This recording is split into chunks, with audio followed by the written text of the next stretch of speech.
Rolen was elected into the Hall of Fame on 76% of the vote. Todd Helton just missed it by 72%, followed by Billy Wagner at 68% and Andrew Jones at 58%. Gary Sheffield coming in and at this ninth year and at 55%. Carlos Beltran, whose first year on the Hall of Fame vote, 46%. So Jeff Kent, you're gone.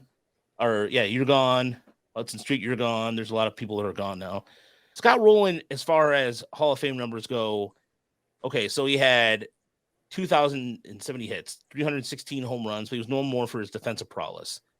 But, all right, I'll start with you, Chris. Scott Rolen, Hall of Very Good or Hall of Fame? I put him in the Hall of Fame. I think we kind of – part of the problem with him is that, he got overshadowed by some really crazy seasons. Like, his best year ever was 2004. I think he put up 9+ WAR that year, but he had the misfortune of doing it the year that Barry Bonds walked 260 times or whatever.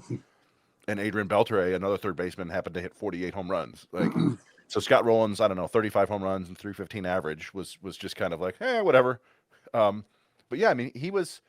What was interesting about him is he was such a big guy that it was kind of hard to believe he was as good at defense as he was. But what, he 8 Gold Gloves, something like that.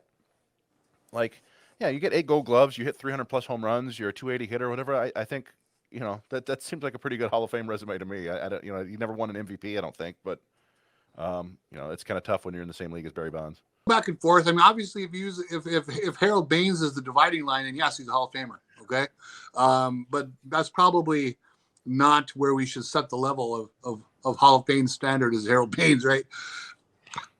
But I think back to the day, and I can't profess to have watched Scott Rolen day in and day out, but when I did see him, and I watched as much baseball as most people, not all people, I never thought, I'm witnessing greatness. But then you look at the 17 years, you look at the Gold Gloves, you look at the fairly steady contributions. Scott Rolen was an important baseball player in his era.